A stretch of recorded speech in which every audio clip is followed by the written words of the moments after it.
नमस्कार, मी Niranjan. Easy news मध्ये आपल्या सर्वांचं मनपूर्वक स्वागत.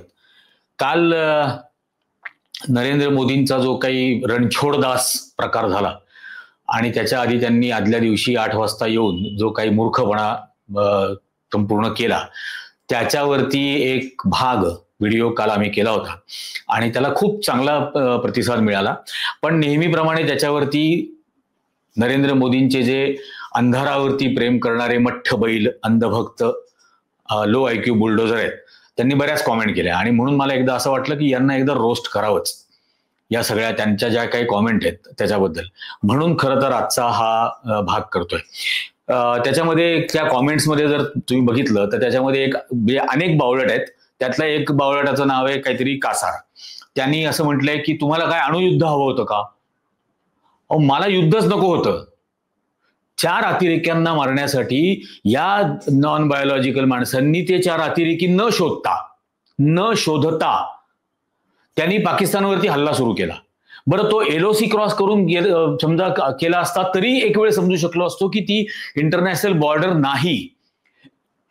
इंटरनॅशनल बॉर्डर क्रॉस करून, पंजाब मधली इंटरनॅशनल बॉर्डर क्रॉस करून हवाई पद्धतीने एअरफोर्सच्या मार्फत का होईना किंवा मिसाईलच्या मार्फत का होईना, पण लाहोर जवळच्या ठिकाणांवरती हल्ले केले. इथं तुम्ही इंटरनॅशनल बॉर्डर क्रॉस केली आहे, याचा अर्थ जगामध्ये युनायटेड नेशन सगट, युनायटेड नेशन सिक्युरिटी काउन्सिल पर्यंत सर्वजण युद्ध असा घेतात. हा अतिरेक्यांना मारण्यासाठीचा हल्ला म्हणता येणार नाही. हा युद्ध पुकारलं गेलं होतं इंटरनॅशनल बॉर्डर क्रॉस करून. याची थोडीशी अक्कल नसेल तर माहिती करून घ्या. ही पहिली गोष्ट आहे. म्हणजे कधी कधी तर या निर्बुद्धपणाची, बावळटपणाची इतकी खीव करावीशी वाटते की एखाद्या माणसावरती इतकं प्रेम आहे म्हणून किती बावळटपणा कराल तुम्ही तयार होणार? कोणतरी नागडं नाचायला लागलं म्हणून तुम्ही पण नागडं होणार आहात का? त्यापुढे ते असं म्हणाले की 71च्या युद्धामध्ये 93,000 कैदी इंदिरा गांधींनी सोडून दिले आणि लाहोर पर्यंत सैन्य जर गेलेलं होतं तर यांना इंदिरा गांधींनी घाबरून सोडलं या कैद्यांना. आता या बावळटाला इतिहासाचा काही अभ्यास नाहीये. 93,000 कैद्यांना सोडलं याचा पहिला अर्थ हा होता की 93,000 पाकिस्तानचे सैनिक युद्ध कैदी म्हणून पकडले. हा पहिली गोष्ट. आणि 93,000 कैदी पाकिस्तानचे युद्ध कैदी म्हणून पकडल्यानंतर त्या पाकिस्तानच्या पंतप्रधान असलेल्या जुल्फिकार अली भुत्तोला गुडघ्यावरती टेकून रांगत यावं लागलं सिमल्यामध्ये करार करण्यासाठी. आणि मग सिमला करार करण्याच्या अटींमध्ये जी सर्वात महत्वाची अट घातली भारतातर्फे याच्यातली, ही जी अट होती की काश्मीर सगट भारत आणि पाकिस्तानमध्ये असलेले सर्व प्रश्न हे द्विपक्षीय असतील, द्विराष्ट्रीय असतील, बायलॅटरल असतील, हे 2च देश आपापसामध्ये बोलून हे सोडवण्याचा प्रयत्न करतील. तिसऱ्या कुठल्याही व्यक्ती किंवा देशाला किंवा संस्थेला याच्यामध्ये हस्तक्षेप करण्याचा अधिकार नसेल. हे सिमला कराराची सर्वात मोठी अचीवमेंट होती. हा पहिला भाग याच्यातला.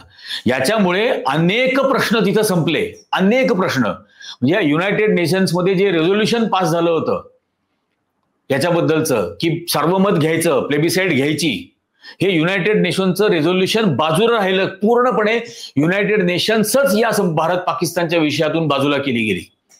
जगातले सर्व देश भारत पाकिस्तानच्या बाबतीमध्ये मध्यस्थी करण्यापासून दूर केले गेले.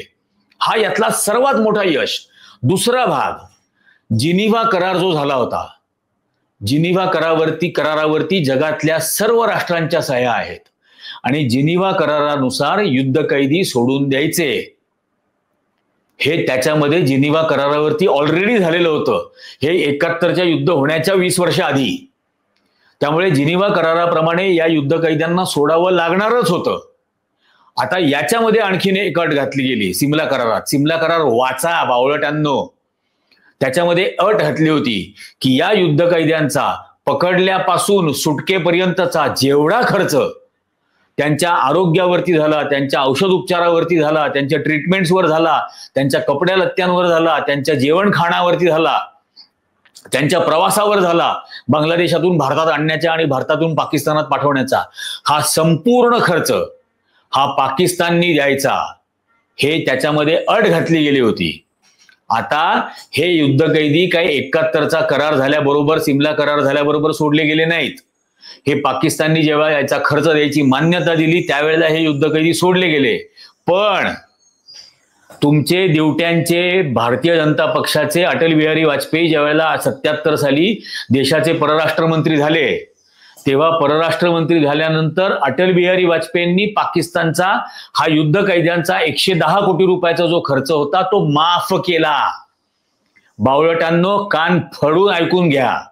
अटल बिहारी वाजपेयींनी युद्ध कैद्यांचा 110 कोटी रुपयाचा खर्च माफ केला.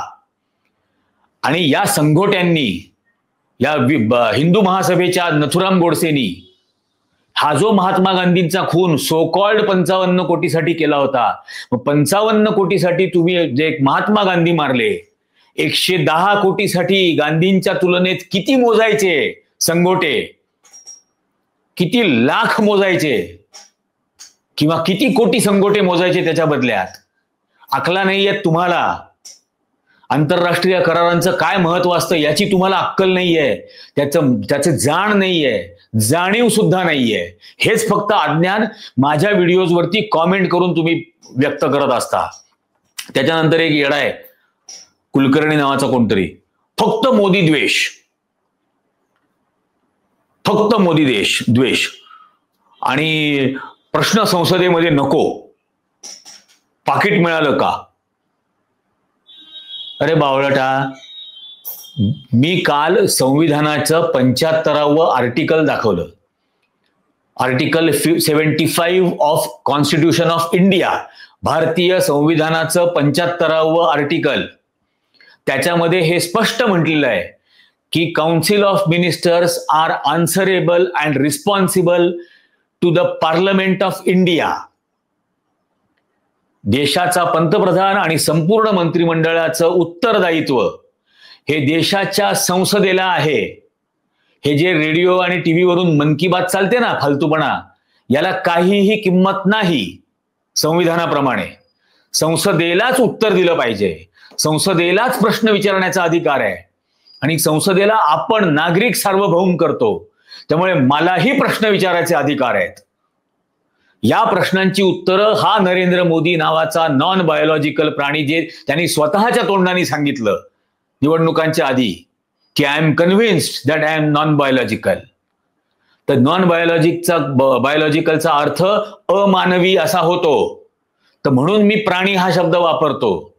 हा जो अमानवी प्राणी स्वतःला समजतो संसदेपेक्षा मोठा, संविधानापेक्षा मोठा, तो जे काही 2010 पासून 14 पासून करतोय, नोटबंदी टीव्हीवरती जाहीर करणार, काय आणखीन कुठल्या घोषणा असतील टीव्हीवर जाहीर करणार, टीव्हीवर सांगणार कोरोनामध्ये थाळ्या वाजवा, टाळ्या वाजवा, दिवे लावा, दिवे बंद करा. बावळटपणा आहे हा वैज्ञानिक दृष्टिकोनाला हरताळ फासणं आहे, हा निर्बुद्धपणा आहे. अख्खं जग हसलंय तुमच्यावर ज्यावेळेला तुम्ही टाळ्या आणि थाळ्या वाजवत होतात आणि संसदेच्या प्रती असलेलं उत्तरदायित्व संपूर्णपणे नाकारत होतात. काल सुद्धा, परवा सुद्धा 8 वाजता येऊन संसदेच्या प्रती असलेलं उत्तरदायित्व नाकारलं या अमानवी प्राण्यांनी.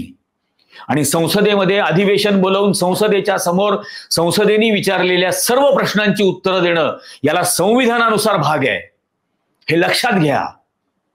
एखादा खटला जर दाखल झाला विरोधी पक्षातर्फे, कारण तो संसदेच्या सदस्यांना अधिकार आहे की संसदेच्या प्रिव्हिलेजेसचा हा भंग करतोय, हे होईल आणि भविष्यात एक दिवशी त्यावेळेला न्यायालयासमोर सुद्धा मुंडी खाली घालून जावं लागेल.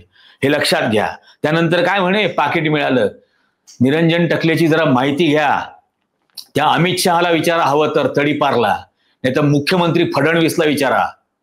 हे पाकिट घेणारा पत्रकार निरंजन टकले नाही, प्राणपणाला लावलेले आहेत.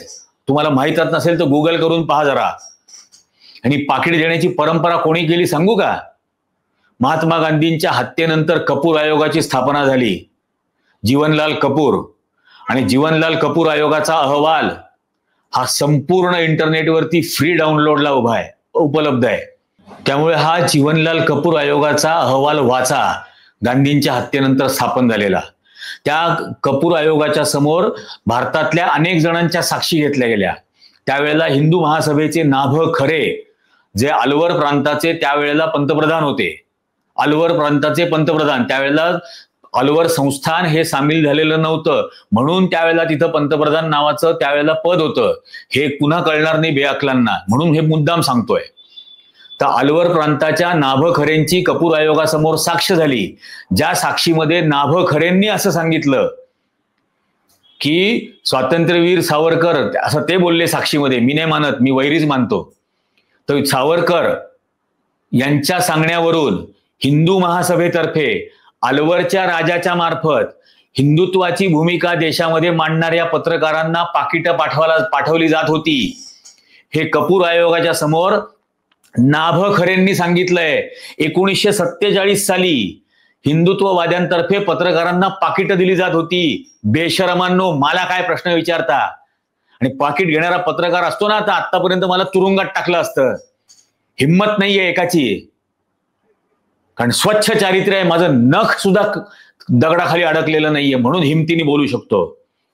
त्याच्यानंतर आणखीन एक कोण आहे, काहीतरी जितेंद्र रोडे का काहीतरी. 2008 मुंबईमध्ये हल्ला झाला तेव्हा मनमोहन सिंगांनी काहीच नाही केलं. बावळटा. 2008 मुंबईमध्ये हल्ला झाला तेव्हा सर्वात पहिल्यांदा तर मुंबईवरती हल्ला करणारे सर्वच्या सर्वजण मुंबईतच मारले गेले, मुंबईतच त्यांना ठार केलं गेलं. हा पहिला भाग. हे असे पहलगाम सारखे 4 जण पळून जाऊ दिले नाहीत. मुंबईमध्ये त्यांना मारलं गेलं, ठार मारलं गेलं, कमांडोंची कारवाई करून ताबडतोब. आणि जो एक जगातला पहिल्यांदा जिवंत पकडलेला फिदाईन होता, अख्ख्या जगामध्ये जिवंत पकडला गेलेला पहिला फिदाईन होता अजमल कसाब. त्या अजमल कसाबला न्यायालयासमोर हजर केलं. भारताच्या संविधानाप्रमाणे संपूर्ण जगाच्या समोर या जगात पकडल्या गेलेल्या पहिल्या फिदाईंचा खटला चालवला गेला. त्यात त्याला शिक्षा झाली, त्याला अपील केलं गेलं, हायकोर्टात त्याला शिक्षा झाली, सुप्रीम कोर्टात त्याला अपील करता आलं संविधानाप्रमाणे देशाच्या. आणि सुप्रीम कोर्टाने ज्यावेळेला त्याची फाशी कायम केली त्यावेळेला 2008 हल्ला झाला. 26 नोव्हेंबर 2008 हल्ला झाला. 12 नोव्हेंबर 2012 19 नोव्हेंबर 2012 4 वर्षाच्या आत अजमल कसाबला फासावर लटकावला. हे लक्षात घ्या. 4 वर्षाच्या आत जिवंत पकडलेल्या जगातल्या पहिल्या फिदाईनला. आणि याच्या पलीकडे या ताजमध्ये, नरिमन भवनमध्ये आणि त्या 3ऱ्या हॉटेलमध्ये जेवढं अतिरेक्यांचं संभाषण कराची मधल्या पाकिस्तानच्या हँडलर्स बरोबर चाललेलं होतं, ते संपूर्ण संभाषण आजही युट्यूब वरती उपलब्ध आहे, सर्च करून पाहून घ्या. ते संपूर्ण संभाषण टॅप केलं गेलं, सायमल्टेनियसली रेकॉर्ड केलं जात होतं, सायमल्टेनियसली कारवाई केली जात होती. जगाच्या समोर हा एव्हिडन्स आणला जात होता की याच्यामध्ये पाकिस्तान कसं सामील आहे, आणि हे सर्व समोर आणलं जात होतं. अख्ख्या जगात छिथू आणि नाचक्की झाली. डेव्हिड हेडली याला अमेरिकेत पकडलं गेलं. अमेरिकन सरकारने डेव्हिड हेडलीला अटक केली या सगळ्या कारस्थानाच्या पाठीमागे असलेल्या. आणि आणखीन एक तो कोण पकडला होता, त्याला आता परवा गेल्या महिन्यामध्ये प्रत्यार्पण त्याचं झालं. हे भारताच्याच इंटेलिजन्स गॅदरिंगने झालं. संपूर्ण जगामध्ये पाकिस्तानला एकटं पाडलं गेलं. एकटं. फॅटफ ही जी संस्था आहे, फायनान्शियल असिस्टन्स अँड ट्रेड याची, त्याच्या ग्रे लिस्ट मध्ये पाकिस्तान राहिलं. आत्ता 4 वर्षापूर्वीपर्यंत ग्रे लिस्ट मध्ये पाकिस्तान होतं. पाकिस्तानला कुठल्याही प्रकारचं कर्ज 4 वर्षापूर्वीपर्यंत मिळत नव्हतं. इंटरनॅशनल मॉनिटरी फंड कडून मिळत नव्हतं, IMF कडून किंवा वर्ल्ड बँकेकडून मिळत नव्हतं. जगातली कुठलीही बँक ही पाकिस्तानला कर्ज देत नव्हती. पाकिस्तानला कर्ज फक्त चीन आणि सौदी अरेबिया देत होतं, आणि तेही त्यांच्या व्यक्तिगत जी काही लोटांगणं घातली जात होती, लाचारी होती, त्याच्या पोटी त्यांना दिलं जात होतं. सौदी अरेबिया सुद्धा कर्ज देत नव्हतं, बँकेमध्ये फॉरेन कॅश रिझर्व्ह दिसावा यासाठी डिपॉझिट देत होतं. एवढं एकटं पाडलेलं होतं पाकिस्तानला. या सगळ्या काळामध्ये पूर्णपणे आयसोलेशन केलेलं होतं. मनमोहन सिंग त्यांच्या सरकारच्या 10 वर्षाच्या काळात एकदाही पाकिस्तानला गेले नाहीत. हा जो नॉन बायोलॉजिकल प्राणी गेला ना, बिन बुलाए मेहमान, बिन बुलाये मेहमान. पंतप्रधान म्हणून 2014 साली निवडून आल्याबरोबर यांनी शपथविधीलाच नवाज शरीफला बोलवलं भारतात. नवाज शरीफच्या साक्षीनं शपथ घेतलेली आहे नरेंद्र मोदींनी. लक्षात घ्या, नवाज शरीफच्या साक्षीनं. आणि नंतर काहीही बोलवलेलं नसताना बिन बुलाया मेहमान तिकडे गेलं केक कापायला आणि बिर्याणी खायला. नामुष्की झाली हो जगात, याची तुम्हाला कल्पना नसेल. त्यानंतर पुन्हा एक कोण, मराठा बालाजी. लाखो सैनिक इंदिरा गांधींनी सोडले. अरे बाबा, त्याचं उत्तर मी झालंय देऊन ऑलरेडी. या पाकिस्तानच्या युद्ध कैद्यांना पकडलं इंदिरा गांधींनी. ते बाळासाहेब देवरसनी नाही पकडलं, बाळू देवरसनी नाही पकडलं, पप्पू वळवलकरनी नाही पकडलं, ते नरेंद्र मोदींनी नाही पकडलं, ते नागपूरच्या गुरांच्या डॉक्टरनी पण नाही पकडलं. इंदिरा गांधींनी पकडलं. आणि इंदिरा गांधींनी झुकवलं जुल्फिकार अली भुत्तोला. त्याच्याकडून सिमला करार करून घेतला. भारत पाकिस्तान प्रश्न हा द्विराष्ट्रीय असेल हे कबूल करून घेतलं. आणि जिनिव्हा कराराप्रमाणे युद्ध कैद्यांना सोडावं लागणार होतं. ते नंतरच्या काळात, कराराच्या वेळेला नाही, नंतरच्या काळात सोडलं गेलं. त्या युद्ध कैद्यांचा खर्च माफ केला रे तुमच्या वाजपेयीने. आणि त्याच्यानंतर काय म्हणतो निरंजन टकले, हा कोण आहे, याला कोण ओळखतं? अमित शहाला विचारा तडीपारला, निरंजन टकले कोण आहे. कळलं का? ह्या तुम्ही निरंजन टकले कोण आहे, या अमित शहाचं तोंड काळं केलेलं आहे मी न्यायमूर्ती लोयांच्या खुनाचा अख्खं इन्व्हेस्टिगेशन करून. समजलं ना? त्यामुळे निरंजन टकले कोण आहे हे फडणवीसला विचारा. निरंजन टकले कोण आहे हे मुनगंटीवारला विचारा, आशिष शेलारला विचारला, चंदू पाटलाला विचारा, चंपाला. नाही तर कोणाला का विचारा ना. अमित शहाला विचारा, पियुष गोयलला विचारा, राजनाथ सिंगांना विचारला. त्यांना सगळ्यांना माहिती आहे निरंजन टकले कोण आहे. तुझ्या अज्ञानासाठी मी नाही उत्तर देत बसणार मी कोण आहे आणि मी काय काय आयुष्यभर केलेलं आहे मला सांगण्याची गरज नाही. नंतर एकाने लिहिलं की this is a dissatisfied video. I am not here to satisfy you, I am here to speak truth. मी इथं कोणाचं समाधान करण्यासाठी व्हिडिओ बनवत नाही, मी सत्य सांगण्यासाठी व्हिडिओ बनवतो. कोणाला खुश करण्यासाठी व्हिडिओ बनवत नाही. मी फक्त आणि फक्त सत्य करण्यासाठी, सांगण्यासाठी बोलतो आणि सैतानांना शर्मिंदा, लज्जित करण्यासाठी बोलतो. त्याच्यानंतर एक कोणतरी कुलकर्णी, काय खोटं बोलतायत, 100 अतिरेकी मारले. द्या ना पुरावे 100 अतिरेकी मारल्याचे. ते ज्यांनी पहलगाममध्ये भारतामध्ये येऊन पाकिस्तानची सीमा ओलांडून 250 किलोमीटर भारतामध्ये येऊन पहलगाममध्ये ज्या 28 जणांना त्यांच्या बायकांच्या समोर गोळ्या घातल्या, ते 4 कुठे आहेत? ते 4 सापडायला पाहिजेत ना. त्या 4चं काय झालं? ते आले कसे आतमध्ये इतके मारण्यासाठी? दिवट्या त्याचं उत्तर दे. आणि म्हणे काय खोटं बोलतो. नंतर एक कोणतरी काहीतरी शिव्या बिव्या देतात, मला त्याची काही घेणं देणं नाही त्या शिव्या बिव्यांशी. नंतर ते एक आणखीन एक लो IQ बिंडोक बुलडोजर, अंधारावर प्रेम करणारा अंधभक्त थत्ते नावाचा आहे. अविश्वास प्रस्तावाला भाजपनी मदत केली म्हणे मनमोहन सिंगांचं सरकार टिकावं म्हणून. अरे बावळटा, जरा गुगल तरी करत जा. अविश्वास प्रस्ताव आणला कोणी होता? लालकृष्ण अडवाणींनी अविश्वास प्रस्ताव आणला रे बाबा, बावळ्या. आमच्याकडं त्यावेळेला नाशिक जिल्ह्यात दिंडोरीचे खासदार होते हरिश्चंद्र चव्हाण, आणि ऍक्सिडेंट झाला होता. इथं सुयश हॉस्पिटलमध्ये ऍडमिट होते, स्ट्रेचरवर होते. आणि स्ट्रेचरवर असताना चालले होते मतदानाला भारतीय जनता पक्षाचे खासदार. आणि मी IBN लोकमतचा ब्युरो चीफ म्हणून त्यांना प्रश्न विचारला होता की तुम्ही ज्या अविश्वास प्रस्तावावरती मतदान करताय तो कुठला प्रस्ताव, म्हणजे कशासाठी अविश्वास आणलाय? तर ते म्हटले 1, 2, 3 अग्रीमेंट असं त्याला म्हणतात. तो मनमोहन सिंग सरकारने अमेरिकेबरोबर सही केला.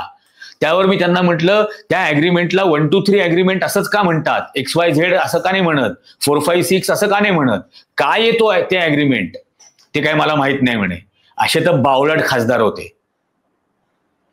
की त्या अग्रीमेंटला 1, 2, 3 का म्हणतात हे सुद्धा ज्यांना माहित नाही, निर्बुद्धांना, ते चालले होते अविश्वास प्रस्तावावर मतदान करायला.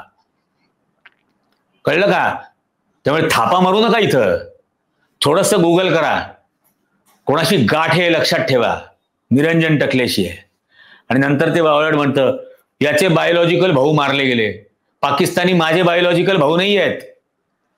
त्या पाकिस्तानमधल्या मुस्लिम लीग बरोबर युती सरकार करणारं या सावरकरचं हिंदू महासभा होती, त्यांचे बायोलॉजिकल भाऊ असतील. समजलं का? पाकिस्तानमधल्या सिंध प्रांतात, पंजाब प्रांतात, युनायटेड पंजाबमध्ये या सावरकरच्या हिंदू महासभेने युती सरकार स्थापन केलं होतं मुस्लिम लीगच्या बरोबर. त्यांचे नॉन बायोलॉजिकल भाऊ आहेत, तुमचे नॉन बायोलॉजिकल भाऊ आहेत संघोट्यांचे, माझे नाहीत. हे लक्षात घ्या. नाही तर ते 4 अतिरेकी पकडले असते ज्यांनी पहलगाममध्ये हल्ला केला ना त्यांना. नंतर एक रमेश पाटील सुनता करा म्हणे. हा, मी समजा सुनता केला, मग काय होईल? मग काय होईल? म्हणजे भारताचा विजय झाला का पाकिस्तानवर? बावळ्या, काय अक्कल नाही, काही नाही, काही वडवड करतात. मी काय प्रश्न विचारले? या देशाचा नागरिक म्हणून मला जे प्रश्न वाटतात पंतप्रधानांना विचारायला पाहिजे, सरकारला विचारलं पाहिजे, सत्तेला विचारलं पाहिजे. Talking truth to the power हे पत्रकाराचं काम असतं. ते प्रश्न मी विचारले तर त्याच्यावरती काही उत्तर नाही म्हणे सुनता करा.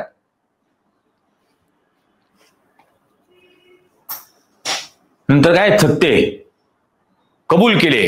71ला भारत मजबूत नव्हता, 14 नंतर भारत मजबूत झाला. 14 नंतर भारत मजबूत झाला असं मी कधी म्हटलेलं नाही. मी असं म्हटलं आजच्या इतका भारत 71 साली मजबूत नव्हता. 14 नंतर वाट लावलेली आहे नॉन बायोलॉजिकल नरेंद्र मोदी या प्राण्याने. अमानवी. देशाच्या अर्थव्यवस्थेची, देशाच्या लष्कराची, त्या राफेलच्या कराराचे डिटेल्स काय नाही सांगत. 500 कोटी रुपयाचं राफेल हे 1600 कोटी रुपयाला कसं घेतलं? 500 कोटीच्या राफेलला एक लिंबू मिरची बांधली राजनाथ सिंगांनी, तर त्या लिंबू मिरचीची किंमत 1100 कोटी आहे का? 126 राफेल घ्यायचे होते, 18 घेतले फक्त. 126 घेणार होता भारत कमी किमतीत. या देशाच्या एअरफोर्सला वीक केलं, या देशाच्या आर्मीला वीक केलं नरेंद्र मोदींनी. ते जे काही आणलं ना काय अग्निवीर, त्याच्यानी या देशामध्ये 2 लाख सैनिकांची नियुक्तीच झालेली नाहीये, नेमणूकच झालेली नाहीये. हे मी नाही म्हणत, हे अगदी परवापर्यंत नरेंद्र मोदीला मिठ्या मारणारा तो जनरल बक्षी बोलतोय. हे जरा बघा युट्यूब वरती की किती लष्करामध्ये भरती झालेली नाही, यांनी वीक केलं आणि मला सांगताय. आणि एक फरक सांगतो, 1971च्या भारताच्या पाठीमागे अख्खं जग होतं, फक्त अमेरिका नव्हती. अख्खं जग भारताच्या बाजूने होतं, कारण अख्ख्या जगाच्या जगाला भारताच्या बाजूने इंदिरा गांधी आणि त्यांच्या मंत्रिमंडळाने मतपरिवर्तन करून पाठीमागे उभं केलं होतं. इराणपासून सर्व मिडल ईस्ट मधली नेशन्स, गल्फ कंट्रीज हे सर्व भारताच्या पाठीशी होते पाकिस्तानच्या विरोधात लढताना 71च्या युद्धात. आणि आत्ताच्या युद्धात काय बघितलं?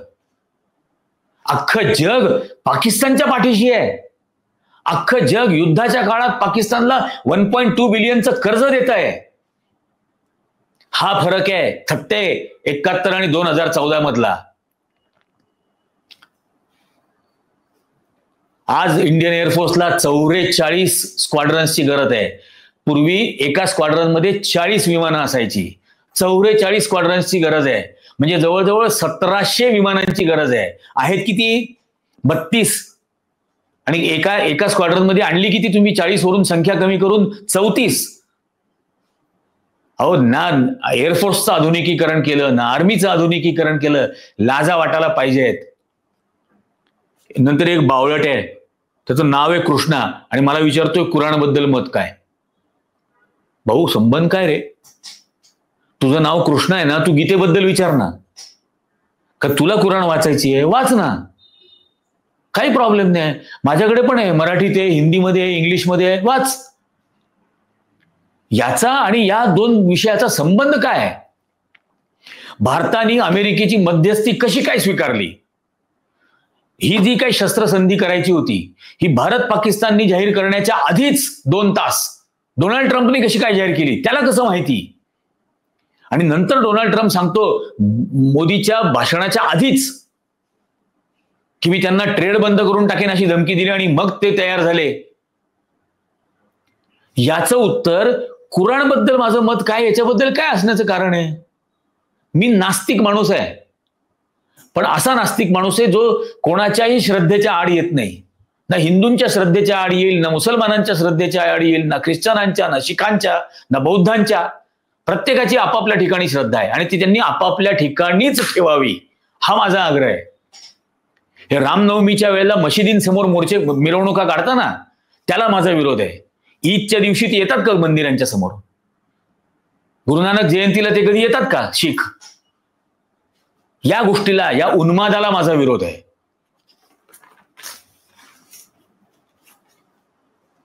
आणि हे डोनाल्ड ट्रम्पनी सांगितलं की मी ट्रेडची धमकी दिली, ट्रेड बंद करून टाकू ही धमकी दिली, आणि मग शस्त्रसंधीसाठी मोदी आणि हे तयार झाले, भारत तयार झाला.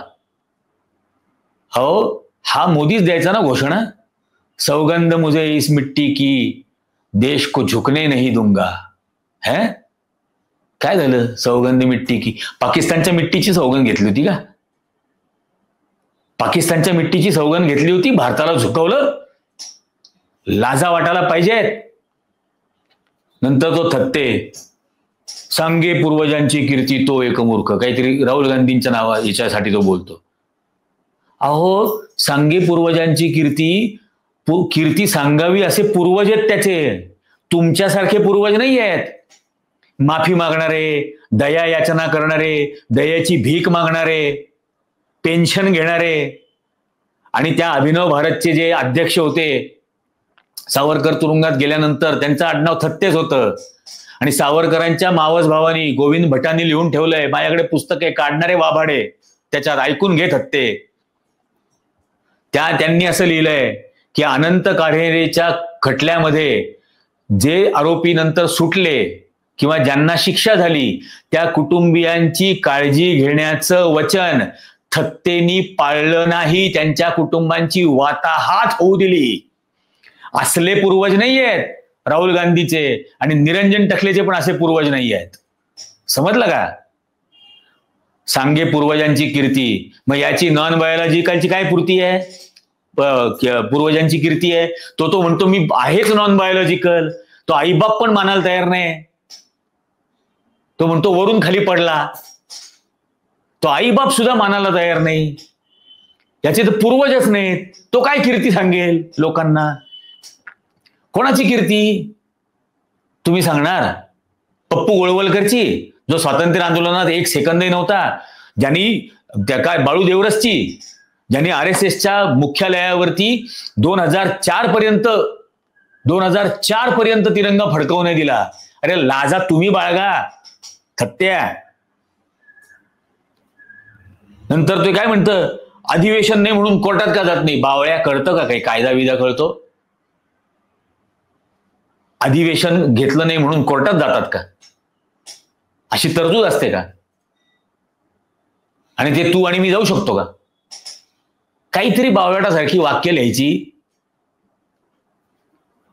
नंतर पुन्हा एक तो दिंडुरे, मुंबई हल्ला झाला तेव्हा गप्प का बसला? अरे बाबा, मी तेव्हाही गप्प नव्हतो बसलो. आता तुला माहित नाही त्याला काय करू?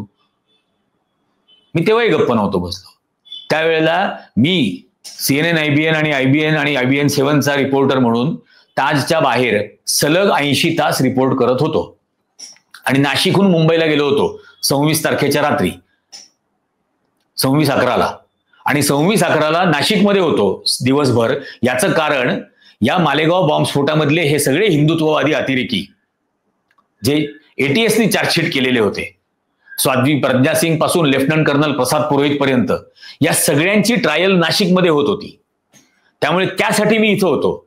मालेगाव बॉम्बस्फोट करून निष्पाप लोकांचे बळी घेणारे, निष्पाप लोकांचे हे हिंदुत्ववादी जे अतिरेकी होते ना, यांचा खटला कव्हर करण्यासाठी इथं होतो.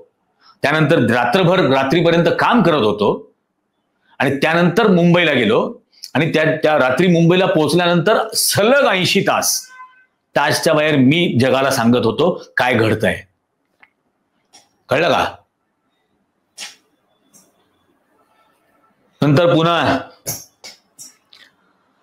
तेच थत्ते, EVM आंदोलन का नाही केलं?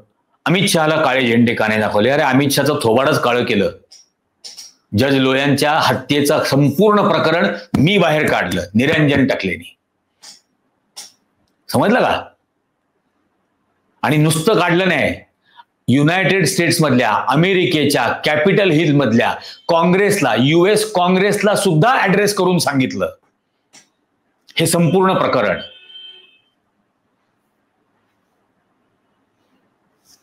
ईव्हीएमच्या विरोधामध्ये मी करत होतो आणि संपूर्ण देशाने महाराष्ट्राने आंदोलन पुकारलं तर सर्वात पुढे मी येईन असं म्हटलं होतं. हो, म्हटलं होतं. पण मी त्या व्हिडिओमध्ये जे मुद्दे उपस्थित केले त्याचं एकाचंही उत्तर नाही. आणि काही झालं की कुठल्याही व्हिडिओवरती ईव्हीएमचं आंदोलन का नाही केलं, अमित शहाला काळे का नाही झेंडे दाखवले, त्याचं थोबाड काळं केलं रे. तुझ्या अवकात तरी का मला प्रश्न विचारायची. अण्वस्त्रधारी देशाला 3 वेळा झोडले, युट्यूबच्या बाहेर येऊन काय कर, काहीतरी कर. कोण म्हणतं असं अण्वस्त्रधारी देशाला 3 वेळा झोडलं असं तुम्हीच डुंगण बडवून सांगताय. असं जग म्हणत नाही, अख्खं रॉयटर्स म्हणत नाही, CNN म्हणत नाही, टेलिग्राफ म्हणत नाही, फ्रेंच इंटेलिजन्स म्हणत नाही, जर्मन इंटेलिजन्स म्हणत नाही, कोणीही म्हणत नाही की तुम्ही झोडलं. मी काय करू? त्यांना म्हणू द्या ना जगाला. माझ्या एकट्यासाठी झोडलं का? जगाला दाखवून द्यायचं होतं ना. मग जगाला म्हणू द्या ना की झोडलं भारताने. आणि युट्यूबच्या बाहेर येऊन पुन्हा काय, तुम्हाला निरंजन टकले माहीतच नाहीये थत्ते. निरंजन टकलेंनी काय काय केलेलं आहे ना, अख्खा हात तोंडात घालून विचार करत राहावं लागेल. एवढ्या आयुष्यामध्ये इतकं कसं काय केलं म्हणून. समजलं का? मी माझ्या तोंडाने नाही सांगणार, थोडी माहिती घ्या जगात. ते आणखीन एक कोण पोतदार आहे. याला देशाची प्रगती बघवत नाही म्हणून युद्धात न्यायचंय. कुठली प्रगती पहिले मला सांगा. या देशाची लोकसंख्या 140 कोटी आहे. 80 कोटी लोकांना स्वतःच्या कष्टाने 2 वेळचं अन्न कमवता येत नाहीये.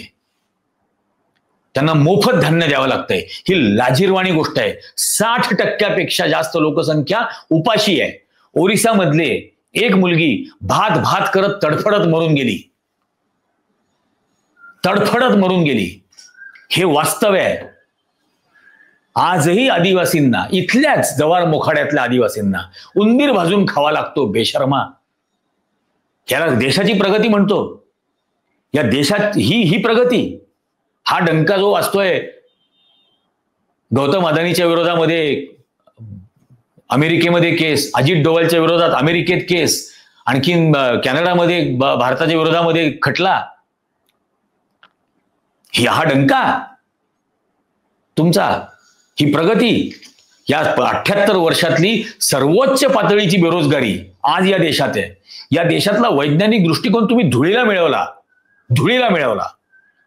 राकेश शर्मा ज्यावेळेला अंतराळात गेला, मी शाळेमध्ये होतो 10वीत, आणि दिवसभर आम्ही आमच्या शिक्षकांना विचारत होतो की अंतराळयान काय असतं, ते जातं कसं, परत कसं येतं, ते शून्य गुरुत्वाकर्षण काय असतं. त्याच्यानंतर 50 वर्षांनी, ज्यावेळेला 40 वर्षांनी जेव्हा सुनीता विल्यम्स भारतात आली, तेव्हा भारतातली मुलं काय बोलत होती बेशर्मा. औरंगजेबाच्या कबरीखाली काय आहे, कुठं आणून ठेवला या देशातला वैज्ञानिक दृष्टिकोन. एक कोणतरी आरोग्य संजीवनी, टकले नाव आहे तुझं, निरंजन का बरं म्हणतो. हो, माझं नाव निरंजन टकले आहे. हो आहे. आणि पानिपतामध्ये माझ्या पूर्वजांना डोक्यामध्ये तलवार फोडून मारलं होतं म्हणून ते आडनाव टकले पडलं. माझ्या कुटुंबांना युद्धात लढणारे आहोत. लाज नाही वाटत आहे मला माझ्या आडनावाची. तू तर तुझं नाव तिथं ID वरती आरोग्य संजीवनी ठेवलंय. स्वतःचं नाव सांगायची सुद्धा लाज वाटते बेशरम. असं मला म्हणतो टकले नाव आहे तुझं. आहे ना, 100% आहे. आणि मागे एक जण मला म्हणत होता गांधीपेक्षा मोदी ब्रँड मोठा आहे. असेल कदाचित. मोदी या ब्रँडचा कमोड सुद्धा विकला जातो. गांधी ब्रँडचा अजूनपर्यंत कमोड नाही बनला. हाकतात त्या ब्रँडमध्ये लोक. त्यामुळे आडनावावरती माल नका सांगू. त्याच्या पुढे एक जण, टकलू बाबा हुशार, पंतप्रधान बनवा. 1001% तुमच्या नरेंद्र मोदीपेक्षा 1000 नाही 10,001% मी हुशार आहे. 10,001% बनवा मला पंतप्रधान. कोणतरी एक करणे, संत अच्युतानंदांनी 600 वर्षांपूर्वी असं लिहून ठेवलं की नरेंद्र मोदी काय आणि नरेंद्र मोदीच्या पायाशी तुझी बसायची लायकी नाही. मग हा जो कोण अच्युतानंद का सायलेंट असेल तर मला माहित नाही, अच्युतानंद मधला सायलेंट असू शकतो त्यातला, यांनी 600 वर्षापूर्वी सांगितलं होतं का की हा जसोदाला सोडून देईल, हा बायकोच्या सिंदूरची पण पर्वा करणार नाही, हा आईबापांची पर्वा करणार नाही, हा आईबापांना वाऱ्यावर सोडून देईल त्यांची काळजी घेण्याच्या वयामध्ये, हा एकही दिवस आई मरेपर्यंत एकही दिवस आईला स्वतःच्या घरात नेणार नाही, हे त्या अच्युतानंदनी सांगितलं होतं का? तिला बँकेच्या लाईनमध्ये उभं करेल, तिला भेटायला जाईल तेव्हा त्याच्या आधी 5 फोटोग्राफर तिथं पोहोचलेले असतील, खाजगी आयुष्याचं सार्वजनिक राजकीय याच्यामध्ये लाभ घ्यायचा प्रयत्न करेल, सगळ्या गोष्टीतून फक्त राजकारण साधेल, हे लिहिलं होतं का त्या अच्युतानंदनी? काही सांगता? यातल्या थोतांडावरती तुम्ही विश्वास ठेवा, माझा नाही विश्वास. कोणतरी संध्या सामंत, तुम्ही देशाच्या पंतप्रधानांबद्दल बोलत आहात, मग नरेंद्र मोदी मनमोहन सिंगांबद्दल काय बोलत होते? मनमोहन सिंग सुद्धा देशाचे पंतप्रधान होते, तेव्हा कोण मनमोहन सिंगांची अवहेलना, अपमान आणि इन्सल्ट करत होतं? आणि नुसतं भाषणांमधून नाही, 15 ऑगस्ट 2013ला मनमोहन सिंग पंतप्रधान म्हणून लाल किल्ल्यावरून भाषण करताना या नॉन बायोलॉजिकल प्राण्यांनी कच्छमध्ये लाल किल्ल्याचा सेट लावला होता आणि लाल किल्ल्याच्या सेटवरून हा भाषण देत होता आणि त्यांना मौनी बाबा म्हणत होता मनमोहन सिंगांना. तेव्हा नाही वाटली काळजी देशाच्या पंतप्रधानाबद्दल काय बोलतोय हा नॉन बायोलॉजिकल प्राणी याची? आज मी बोलतो म्हणून प्रॉब्लेम झालाय. मी तर निर्भत्सना करेन इतक्या हीन मनोवृत्तीच्या माणसाची. देशाच्या संसदेमध्ये उभा राहून एक आजी पंतप्रधान माजी पंतप्रधानाला बोलतो रेनकोट घालून आंघोळ करता का? लाज वाटते का त्यावेळेला? हा नरेंद्र मोदी सोनिया गांधींबद्दल जर्सी गाय म्हणत होता, तेव्हा नाही लाज वाटली? सुनंदा पुष्करला, शशी थरूरच्या बायकोला 55 करोड की गर्लफ्रेंड म्हणत होता, त्यावेळेला नाही लाज वाटली? आज मी त्याला नॉन बायोलॉजिकल प्राणी म्हणतो आणि मी म्हणतो म्हणजे तो स्वतः बोलला म्हणून एवढ्या मिरच्या झोमतात बुडाला. कोणतरी दांडेकरे न निरेतला टरबुजातला, विचार टरबुजातला, टरबूज आहे ना महाराष्ट्रात, हे दांडेकर अजून कडं बाराखडीच करतायत का? मोठे व्हा दांडेकर, बाराखडीच्या पुढे शिका, शब्द बनवायला शिका, वाक्य बनवायला शिका, ABCD शिका. हे काय बावळटपणा, बालिश. आणि पुन्हा तेच काय बोलायची लायकी नाही, अमुक याची लायकी नाही. अरे हे असं काहीतरी बोलल्यानी, अमुक लायकी नाही, तमुक लायकी नाही वगैरे हे असल्या गोष्टी बोलल्यानी मोदीला, या देशाला ज्यांनी ज्या गोष्टींची उत्तरं दिलीच पाहिजेत ते तर टळत नाही ना. जे प्रश्न विचारायचे आहेत, तो पंतप्रधान झाल्यापासूनच्या एकाही प्रश्नाला त्यांनी उत्तर दिलेलं नाही. एकाही प्रश्नाला. ना नोटबंदीला उत्तर दिलं, ना ते उरी कसं झालं, पठाणकोट कसं झालं, त्या पठाणकोटच्या हल्ल्यानंतर ISI ला का निमंत्रण दिलं इन्व्हेस्टिगेशनसाठी, याचं उत्तर दिलं नाही. नवाज शरीफच्या साक्षीने शपथ का घेतली देशाच्या पंतप्रधानाची, इथपासूनचे प्रश्न आहेत. या बँकांचं 16 लाख कोटी रुपयाचं कर्ज उद्योगपतींचं कसं काय माफ करून टाकलं? तुमच्या देशात, म्हणजे देशाच्या राजधानीमध्ये तुम्ही शेतकऱ्यांना नाही शिरू दिलं, देशाच्या शेतकऱ्यांना देशाच्या राजधानीत तुम्ही घुसू नाही दिलं. तुम्ही पहलगामला अतिरेक्यांना घुसू दिलं 250 किलोमीटर आतमध्ये. या प्रश्नाचं उत्तर नाही विचारायचं. कोविडमध्ये किती लाख लोक मेले, प्रश्न नाही विचारायचे. नोटबंदीतून काय साध्य झालं, प्रश्न नाही विचारायचा. या प्रश्नांची उत्तरं द्यावीच लागतील आणि प्रश्न विचारितच राहू, तुमच्या बुडाला किती का आग लागेना. पण सत्तेला प्रश्न विचारायचे, सत्य सांगायचं आणि सैतानांना शर्मिंदा करायचं हे मरेपर्यंत करत राहू. ज्यांचं डोकं ताळ्यावर आहे अशा दर्शकांना काय वाटतं तुम्ही नक्की खाली कॉमेंट करून सांगा. आजच्या भागामध्ये इतकंच. धन्यवाद.